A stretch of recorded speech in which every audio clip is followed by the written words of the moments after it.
Anansi meets Father Thunder. Hello, this is Richard, and I'm back to tell you how Anansi met Father Thunder. As you may know by now, Anansi comes from Ghana in West Africa, and sometimes he is a tricky spider, and sometimes he is a human.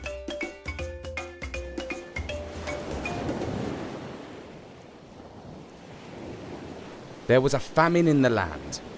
Anansi did not know where his next meal would come from. He was walking along the beach with his hand on his empty stomach when his hungry eyes caught sight of an island out at sea. It was lined with palm trees. "Oh yes," he thought. "Coconuts!" But how was he to reach the island? He soon found an answer, of sorts, to his problem. Further along the beach, he came across an old broken boat. It did not look seaworthy, but times were desperate. He shoved it out into the sea, and a great wave buffeted him back onto the sand. Hunger prompted him back onto his feet to try again. And bam! A great wave knocked him over. 7 times he tried to push the boat out to sea. 7 times he fought with the waves, and only on the 7th occasion did he succeed in getting the boat afloat. Anansi paddled hard in the direction of the island.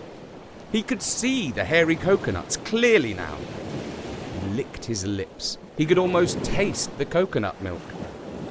He jumped eagerly onto the land and tied his boat to a root before climbing swiftly up the tree. He soon reached the coconuts and started to cut them loose and drop them down, meaning for them to land in the boat. But oh no!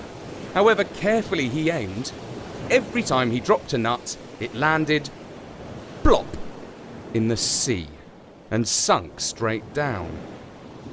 Anansi's heart was breaking at the sight of good food heading for the bottom. At last, in despair, he himself jumped off the branch and straight into the water. Better to drown, he thought, than die of hunger. Down he went, straight down to the seabed.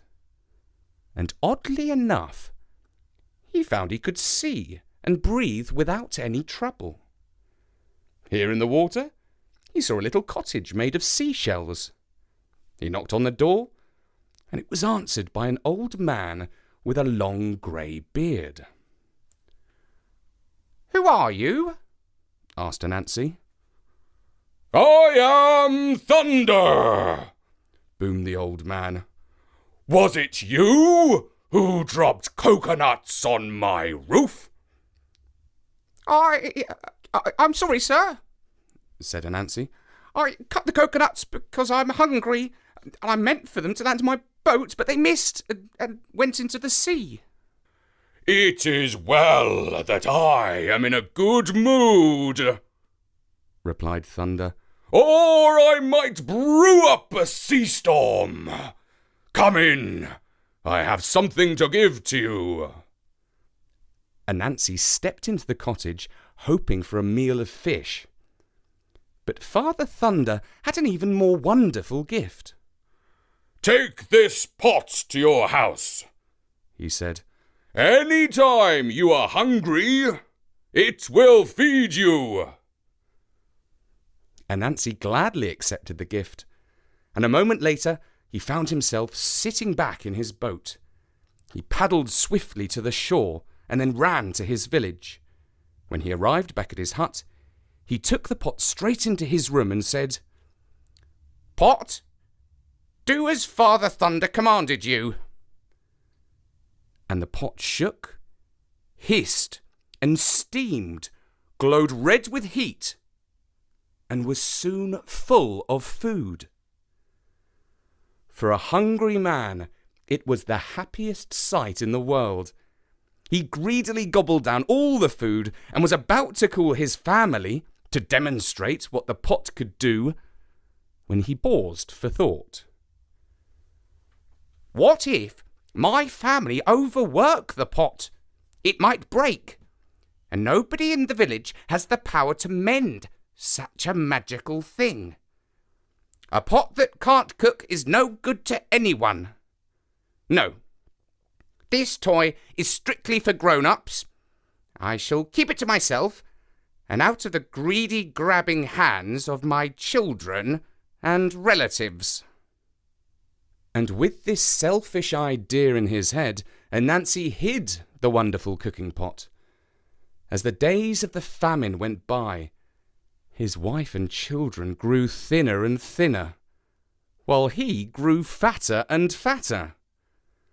But sneakiness ran in his family, and his eldest son, Kwekudzin, decided to spy on his father and see why his belly was enjoying such a contrasting fortune to the rest of the family.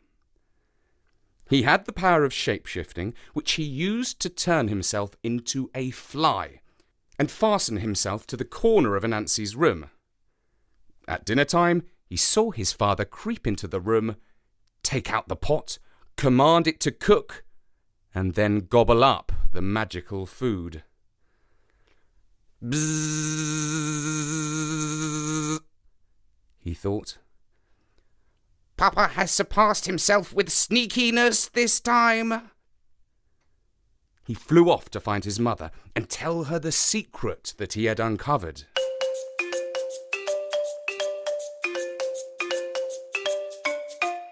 When Mrs. Anansi heard of her husband's selfishness, she flew into a rage and cursed his name to the sky god.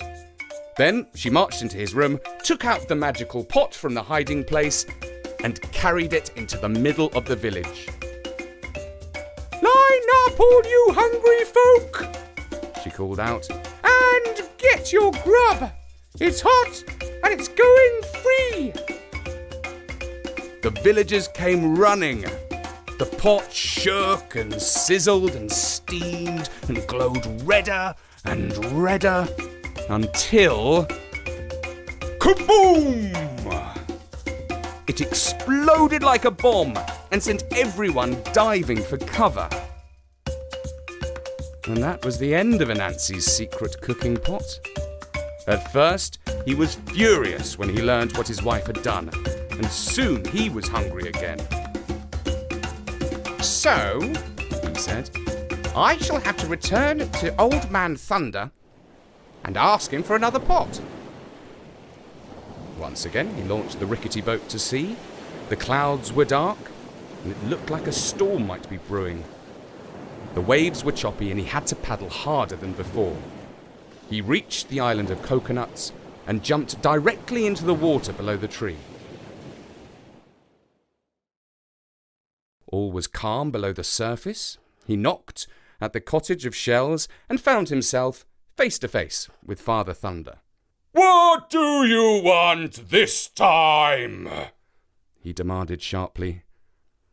Anansi told him what had happened, sparing no detail about the wickedness and treachery of his son and wife. "I see," said Father Thunder. "How bothersome your family is for you. Take this magic stick. It will serve you with the respect due to you." Anansi gratefully received the gift, and the next moment he found himself back in his boat. He paddled furiously to shore before the storm blew up.